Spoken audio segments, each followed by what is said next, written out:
रही है। उसके अलावा ब्लड टेस्ट किए जा सकते हैं कि कोई इन्फेक्शन तो नहीं आ रहा, या न्यूट्रिशनल डेफिशिएंसी जो है वो भी अ, अ, हो सकती है कि क्या, या डाइट में प्रॉब्लम आ रही है, या न्यूट्रिशनल डेफिशिएंसी की वजह से जो है वो इश्यूज आ रहे हैं। और अगर हम लोग इसके ट्रीटमेंट पर बात करें तो इसमें ऑक्यूपेशनल थेरेपी यूज होती है, डिफरेंट टेक्नोलॉजीज जो हैं वो यूज होती हैं, या फिर मेडिकेशंस जो हैं वो यूज होती हैं जिसकी वजह से इसका ट्रीटमेंट किया जा सकता है। तो ट्रीटमेंट बात करें तो treatment for amnesia focuses on techniques and strategies to help make up for the memory problem and detecting any underlying disease causing the amnesia. मतलब डिफरेंट हम लोग जो है वो टेक्निक स्ट्रेटजीज यूज कर सकते हैं क्लाइंट की को हेल्प करने के लिए। इसमें सबसे पहले occupational therapy. A person with amnesia में work with an occupational therapist to learn new information to replace what was lost और use intact memories as a basis for taking in new information. इसमें different strategies जो है वो आती हैं organising, मतलब हम लोग जो है वो उसकी इंफॉर्मेशन को जो है वो ऑर्गेनाइज कर सकते हैं, और उसको जो है ना वो इजियर वे में उसको रिमेम्बर करवा सकते हैं कि तुमने अगर पूरे दिन में जो है वो क्या क्या करना है।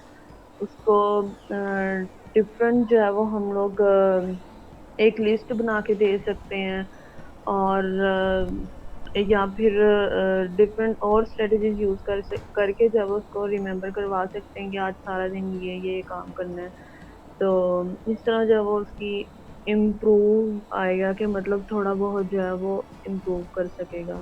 अगर हम लोग डिफरेंट टेक्नोलॉजिकल असिस्टेंस भी आती हैं।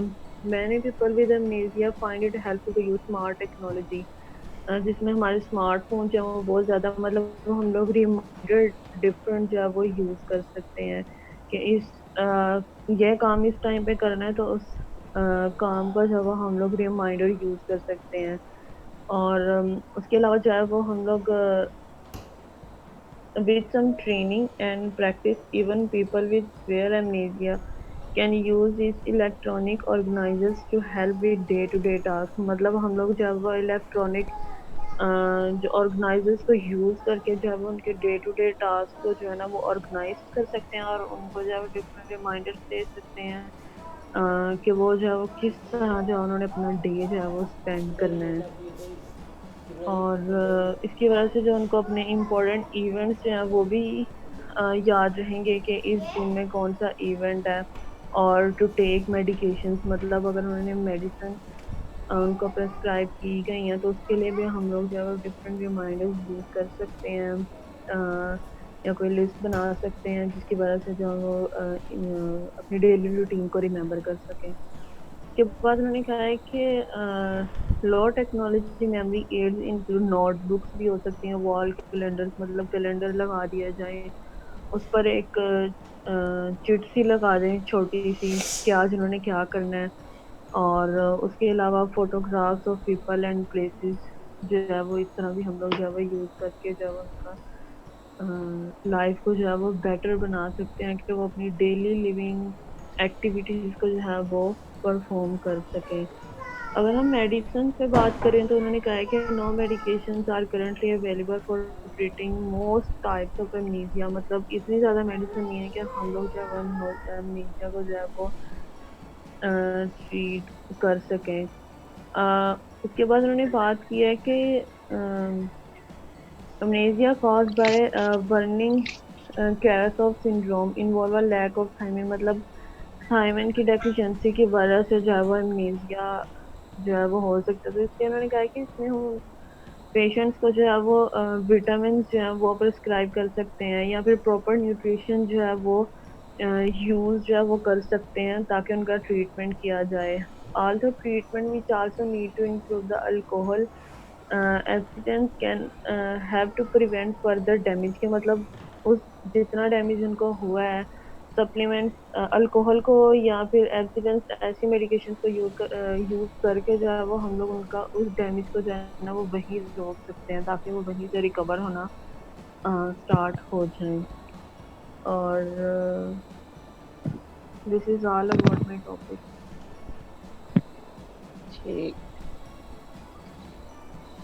गुड अक्सा, ओवरऑल आपने सारी चीजें इसमें कवर की हैं। एट द एंड देख लेते हैं, किसी का कोई क्वेश्चन हुआ तो वो फिर आपसे ओके पूछ मैम। लें। ओके।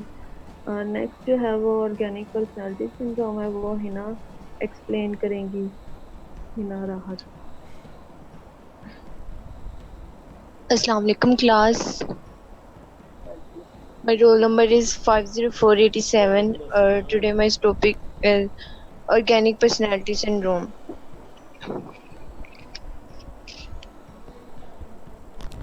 Uh,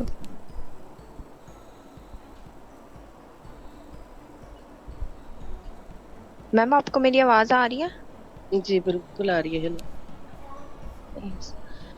फर्स्टली जो है ऑर्गेनिक पर्सनैलिटी सिंड्रोम, बेसिकली ये एक डिसऑर्डर नहीं है जिसे हम कहें कि एक डिजीज या डिसऑर्डर है। ये ब्रेन में इंजरी या किसी भी इन्फेक्शन या ट्यूमेटिक साइकोलॉजिकल फैक्टर की वजह से भी हो सकता है। इसमें पर्सन की ब्रेन के जो पार्ट है उसमें कोई भी प्रॉब्लम आए, उसकी वजह से जो बिहेवियर और पर्सनैलिटी में चेंज आता है उसको हम लेंगे ऑर्गेनिक पर्सनैलिटी सिंड्रोम में।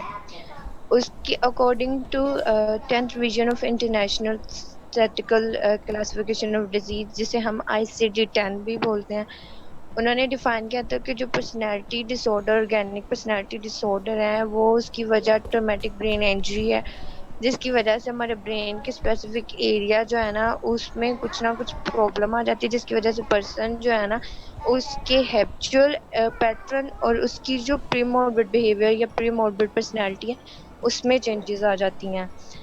और इसकी वजह से उसके जो बिहेवियर है उसमें चेंजेस होने से इसकी कॉज हो सकती हैं, डिफरेंट कॉज हो सकती हैं। उनमें उसकी मेडिकल कंडीशन भी हो सकती है, जनरल मेडिकल कंडीशन भी हो सकती है, उसकी इंजरी हो सकती है, किसी स्पेसिफिक इन्फेक्शन हो सकता है ब्रेन में।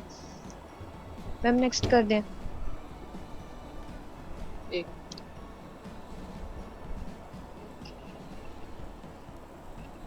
और ये है कि ऑर्गेनिक पर्सनैलिटी जो सिंड्रोम है उसमें हमारे इमोशंस, इम्पल्स और पर्सनल नीड्स जो होती हैं वो उनमें मुतासर होते हैं। और पर्सनैलिटी जो डिसऑर्डर है वो सपोर्ट करते हैं कि ब्रेन के कौन से पार्ट की डैमेजिंग हुई है, कौन से फंक्शन को डैमेज किया गया है, जिसकी वजह से उसके बिहेवियर में चेंजेस आने से उसकी पर्सनैलिटी जो है ना वो चेंज हुई है। मैम नेक्स्ट कर दें।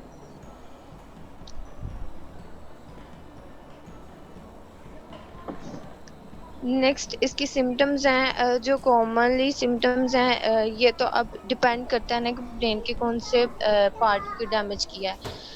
उसके अकॉर्डिंग देखते हुए ये कॉमन जो सिम्टम्स पाई जाती हैं कि अगर हो तो उसमें डेफिसिट्स इन कॉग्निटिव फंक्शन में आ जाता है, डिसफंक्शनल बिहेवियर हो जाता है, मैलएडेप्टिव बिहेवियर होते हैं, साइकोसिस हो सकता है, न्यूरोसिस हो सकते हैं, इमोशनल चेंजेस हो सकती है।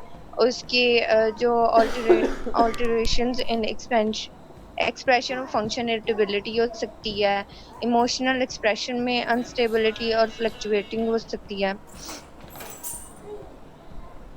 मैम नेक्स्ट कर दें। जी और इनएप्रोप्रिएट सेक्सुअल एक्टिविटीज भी हो सकती हैं, हाइपरसेक्सुअलिटी भी हो सकती है, पैरानॉइड आइडियाज भी हो सकते हैं कि वो सिम्टम भी आ सकती है, सस्पिशियसनेस भी आ सकती है, alteration in process of language production भी आ सकता है, फोरिया हो सकता है, अग्रेसिव बिहेवियर हो सकता है, प्रॉब्लम इन अचीव गोल्स हो सकता है, रिलेशनशिप में प्रॉब्लम हो सकती है। ये अब डिपेंड करता है कि किस किस्म की इंजरी हुई है ब्रेन में और किस किस्म के लीजन आया है और कौन सा पार्ट डैमेज हुआ है, कौन से पार्ट को उसने ज्यादा डैमेज किया है और कौन सा इन्फेक्शन हुआ है और किस वजह से हुआ है। तो ये कॉमन सिम्टम्स पाई जाती हैं, लेकिन ये जरूरी नहीं है कि हर एक को यही फेस करनी पड़े, तो ये डिफरेंट भी हो सकती हैं। Ma'am next.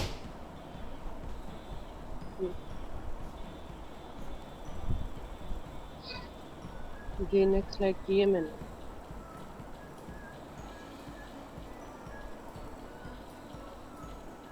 मैम नहीं हो रही आगे। अच्छा। जी नेक्स्ट है कॉजेज। कॉजेज जो मेंटल हेल्थ डिसऑर्डर पार्ट हो सकता है। अब पर्सनैलिटी से रिलेटेड ये चीजें होती हैं जो पर्सनैलिटी को मेन पार्ट ब्रेन का जो इन्वॉल्व होता है वो फ्रंटल लोब होती है।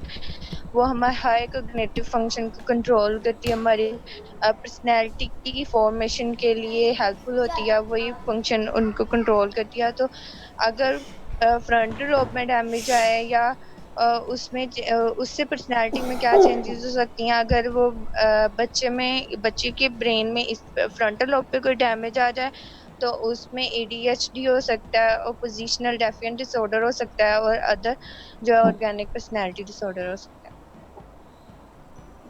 मैम हम्म, नेक्स्ट कर दें।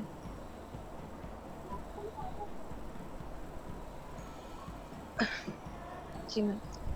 आगे ये है कि symptoms of organic personality disorder also caused by the traumatic brain injuries.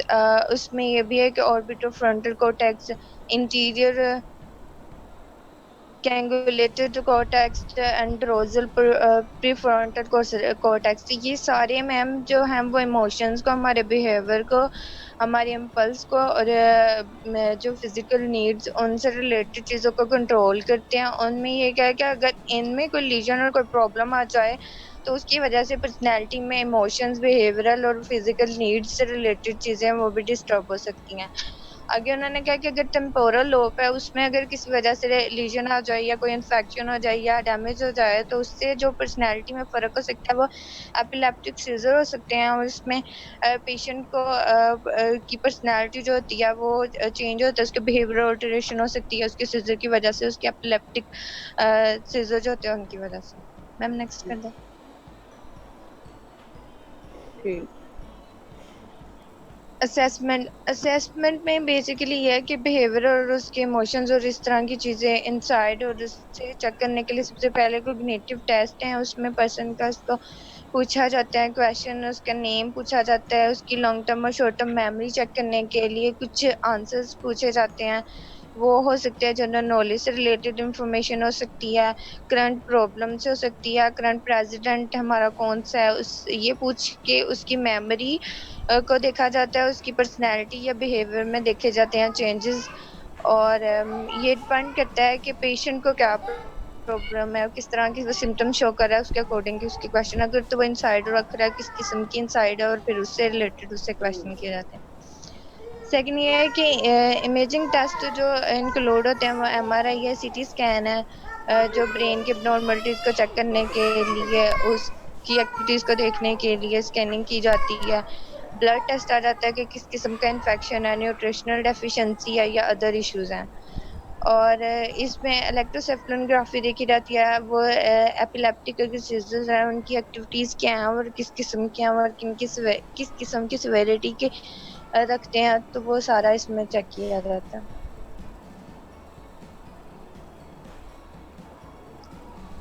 आगे ट्रीटमेंट।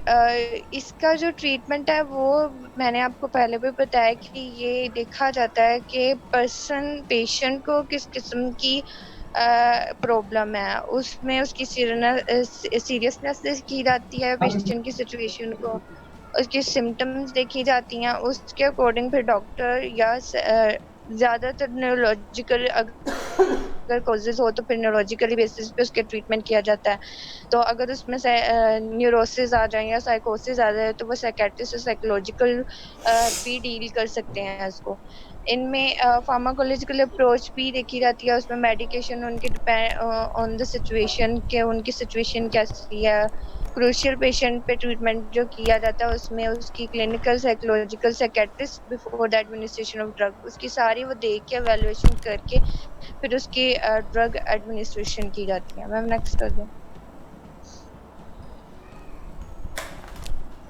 जो बेसिकली जो बिहेवियर चेंजेस और पर्सनालिटी चेंजेस में जो चीजें होती हैं उसको देखते हुए कुछ मेडिसिन है। फर्स्ट भी ये कार्बामाजिपाइन, ये डील करता है एग्रेसिव और सेल्फ इंजरियस बिहेवियर जो है ना उसको। नोटिट्रिफ्लाइन ये डील करते हैं इमोशनल इरिटेबिलिटी को और साइन ऑफ डिप्रेशन को। अगर तो वो पेशेंट में ये फेस चीजें कर रहा है तो वो उनको देखते हुए फिर ये ड्रग एडमिनिस्ट्रेशन की जाती है। फेनोबार्बिटल ये जो है वो ट्रीटमेंट एंगर और एग्रेशन को कंट्रोल, हेल्पेरिडोल ये एग्रेशन को कंट्रोल करने के लिए ड्रग यूज की जाती है।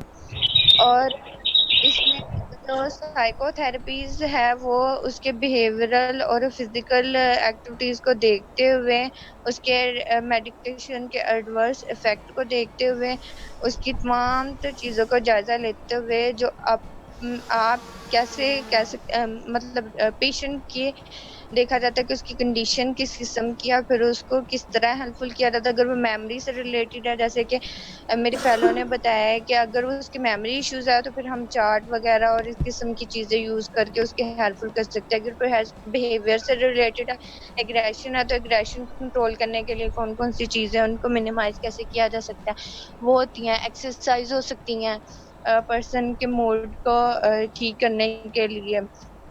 तो साइकोलॉजिकल थेरेपीज तब अप्लाई होंगी जब उसकी मुकम्मल ट्रीटमेंट ड्रग से भी रिलेटेड हो और देखा जाए कि पेशेंट ये कर सकता है या नहीं कर सकता। Ma'am next.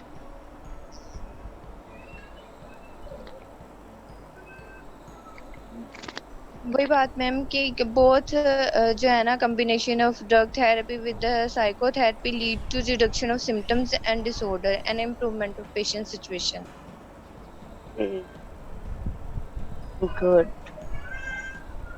जी, यहाँ पे आपका डिसऑर्डर खत्म हो गया। मैम नेक्स्ट है डिल्यूजन डिसऑर्डर वो जनेरा और इशरत करेंगे। ठीक है, यहाँ तक क्लास को कोई कंफ्यूजन, किसी ने कोई क्वेश्चन करना हो क्योंकि आपकी क्लास एंड हो रही है जी। क्लास किसी का कोई क्वेश्चन, कोई चीज समझ में ना आई हो? मैम एक चीज इसमें मिस हो गई है, वो मैं आपको अभी बता देती हूँ। जी जी। मैम ट्रोमेटिक ब्रेन इंजरी की वजह से जो जो डिसऑर्डर पर्सनैलिटी में आ सकते हैं ना वो ये हैं कि अगर तो बच्चे में हुआ है किसी वजह से ब्रेन ही इंजर हुआ है तो उसमें डेफिसिट वो हो जाता है। एडीएचडी हो सकता है, attention deficit hyperactivity. Oppositional definite disorder हो सकता है। हंटिंगटन डिजीज हो सकती है। स्किज़ोफ्रेनिया भी हो सकता है। एपिलेप्सी और एंटी सोशल पर्सनैलिटी है। ये देखा गया है कि इसका डाटा मैंने देखा था कि ज्यादातर लोगों को इन डिसऑर्डर को फेस करना पड़ता है। अगर वो उनके ब्रेन में किसी किस्म की रीजन और किसी किस्म की डैमेजेस आ जाए तो ये डिसऑर्डर हो सकते हैं उनको। जी, ओवरऑल वो डैमेज कर सकती है पर्सनैलिटी के डिफरेंट एरियाज को। जी, क्लास किसी का कोई क्वेश्चन है? क्लास आपकी 1 मिनट से कम रह गई है, अभी वाइंड अप हो जाएगी। नेक्स्ट हम इसके बाद जी कंटिन्यू शुरू करते हैं शुरू नेक्स्ट में का। हिना ने कहा था कि साइकोटिक प्रॉब्लम की वजह से ऑर्गेनिक।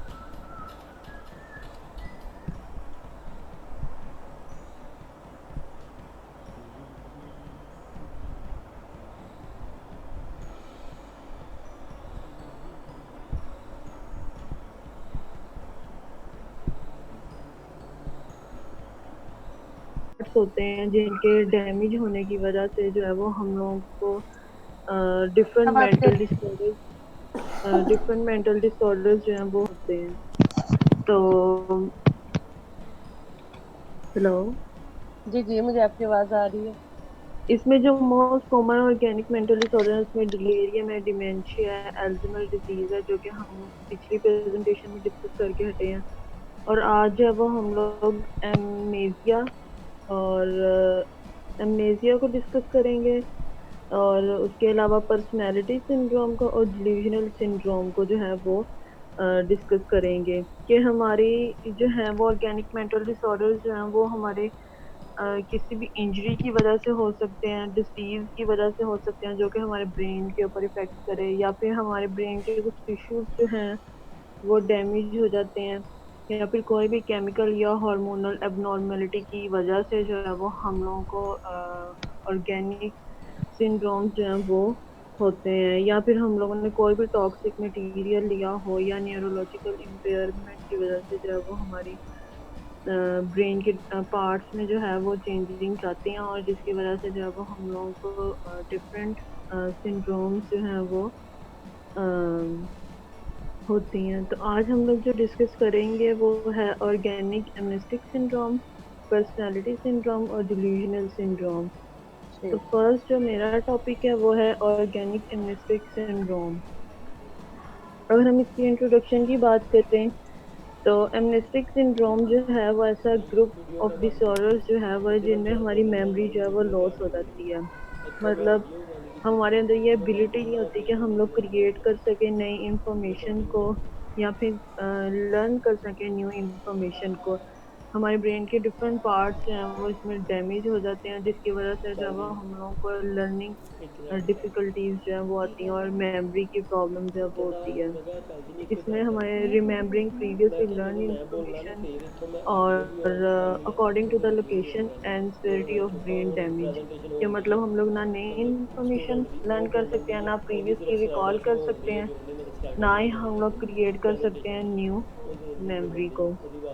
अगर हम लोग इसकी सिम्टम्स पर बात करें तो इसमें लॉस ऑफ मेमोरी है, और इसके अलावा डिसओरिएंटेशन जो है वो होती है, विद टाइम एंड स्पेस का जो है वो हमें पता नहीं रहता। उसके अलावा lack of insight to their loss of memory, के मतलब उन लोगों को इंसाइट ही नहीं रहती कि उनकी जो है वो मेमोरी लॉस हुई है।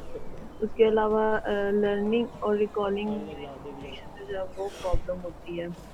उसके अलावा ऐसे लोग जो हैं वो अनअवेयर होते हैं कि उनकी जो है वो मेमोरी लॉस हो गया, and they are unable to understand why. ये इसकी कुछ सिम्टम्स हैं।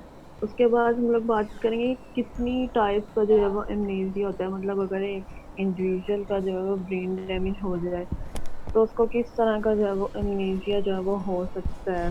तो मेमोरी लॉस को जो है वो हम लोग क्लासिफाई करेंगे, जिसमें रिट्रोग्रेड है, इंटेरोग्रेड है और सेंस स्पेसिफिक है। और उसके अलावा रिट्रोग्रेड में जो है वो amnesia for the event before the cause, मतलब इवेंट मतलब उनकी मेमोरी लॉस होने से पहले वाले जो है इंफॉर्मेशन वो उसको भूल जाते हैं, मतलब उसको रिमेम्बर नहीं कर पाते बाद में। और एंटीरोग्रेट आफ्टर द कॉज, मतलब उनका ब्रेन डैमेज हुआ या कोई भी प्रॉब्लम हुई तो उसके बाद वाली इंफॉर्मेशन जो है वो उसको रिमेम्बर नहीं कर पाएंगे। सेंस स्पेसिफिक की बात करें तो amnesia for event process by one sense, मतलब कोई भी एक सेंस जो है वो, जैसे हेयरिंग है या फिर देखना, जो है वो टच किया, स्मेल किया, तो ऐसी सेंस से जो है वो जितनी भी उनकी मेमोरीज होंगी वो लॉस हो जाएंगी। मतलब सेंस स्पेसिफिक जो है ना वो अमनेसिया भी हो सकता है। अगर हम लोग बात करें कि processing of memories involve the following, मतलब किस तरह जो है वो मेमोरी को जो है ना वो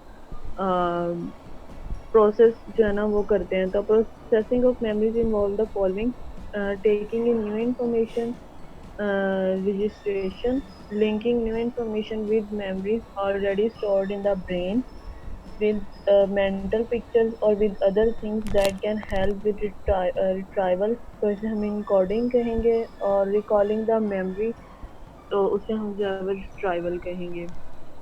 ये तीन तरह के ऐसे प्रोसेस की वजह से जो है वो हम लोग मेमोरीज को जो है वो प्रोसेस करते हैं।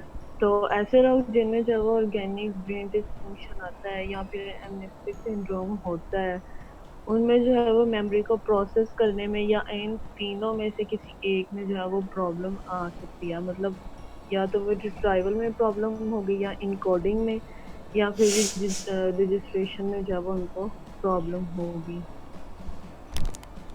और उसके बाद हम इसकी अगर कॉजेज पे बात करें तो इसकी जो है वो इसके नाम से पता है कि हमें पता चल रहा है कि इसकी ऑर्गेनिक कोई ना कोई जो है वो कॉज हो सकती है। कोई स्ट्रोक हो सकता है, या ट्यूमर की वजह से, या किसी ना किसी इन्फेक्शन की वजह से जो है वो एमनेस्टिक सिंड्रोम जो है वो हो सकती है, या फिर डीजनरेटिव डिजीजेस की वजह से जो है वो हम लोग को जो है वो मेमोरी प्रॉब्लम जो है वो हो सकती है, या फिर किसी ना किसी ट्रॉमेटिक साइकोलॉजिकल एक्सपीरियंस की वजह से जो है वो हमारी मेमोरी जो है वो लॉस हो सकती है। इसमें जो है वो हमारे डिफरेंट ब्रेन मैकेनिज्म होते हैं कि हमारे मेमोरी लॉस होने में कौन कौन से ऐसे हमारे ब्रेन के पार्ट्स जो हैं वो हमें हेल्प करते हैं मेमोरी को प्रोसेस करने में। तो ऐसे लोग जिनको सिंड्रोम होता है, तो उनके जो है वो ब्रेन के डिफरेंट पार्ट्स जो हैं वो डैमेज होने की वजह से जो है वो उनको ऑर्गेनिक ब्रेन सिंड्रोम जो है वो होता है। तो सबसे पहले अगर हम लोग बात करें तो हमारी टेम्पोरल लोब जो है ना और एंड फ्रंटल लोब जो है वो ये दोनों जो है वो हमारी ऐसे एरियाज हैं जो मेमोरी से लिंक करते हैं। तो इसके आगे इन्होंने कहा the hippocampus located deep with in the brain is involve in the formation of new memories and retrieval of stored memories. मतलब हिप्पोकैम्पस जब अगर डैमेज हो जाए तो ऐसे लोग ना तो न्यू इंफॉर्मेशन ले सकते हैं और ना ही जो है वो रिट्राइवल कर सकते हैं और ना ही स्टोर कर सकते हैं न्यू इंफॉर्मेशन को। The hippocampus is a part of limbic system which control the experience and expression of emotions. मतलब अगर हमारा लिम्बिक सिस्टम डैमेज हो जाए तो हम लोग जो है वो ना तो एक्सपीरियंस कर सकते हैं और ना ही एक्सप्रेशन कर सकते हैं अपने इमोशंस का। तो इसलिए उन्होंने कहा है कि hippocampus help connect memories to the emotion experience when the memories form. मतलब कोई भी हम लोग मेमोरी अपनी बना रहे होते हैं तो उनसे जितने भी हमारे इमोशंस हम लोग एक्सपीरियंस करते हैं, तो अगर हमारा हिप्पोकैम्पस डैमेज हो जाए तो हम लोग उन इमोशंस को जो है वो एक्सपीरियंस नहीं कर पाते जब भी हम लोग अपनी मेमोरीज को जो है वो बना रहे होते हैं। आगे उन्होंने कहा है कि अगर हमारा लिम्बिक सिस्टम जो है वो भी हमारी हेल्प करता है हमारी storing of memories and their retrieval में जो है वो हेल्पफुल है। और उसके अलावा उन्होंने कहा है कि लिम्बिक सिस्टम का एक पार्ट है जिसे हम सेरेबेरम बोलते हैं। तो सेरेबेरम जो है रिस्पॉन्सिबल होता है हमारी alertness and awareness in the brain stem also contribute to the memory. मतलब अगर हमारा सेरिबेरम जो है वो डैमेज हो जाए तो हम लोग जो है वो कंट्रीब्यूट करता है मेमोरी के साथ और हमारी अलर्टनेस और अवेयरनेस के साथ। और अगर हम लोग इसके डायग्नोस्टिक टूल्स पर बात करें तो हमारे जो है वो कॉग्निटिव टेस्ट होते हैं और डायग्नोस्टिक टेस्ट होते हैं। उसके बाद डॉक्टर्स भी जो है वो हमें इमेजिंग टेस्ट जो है वो दे सकते हैं।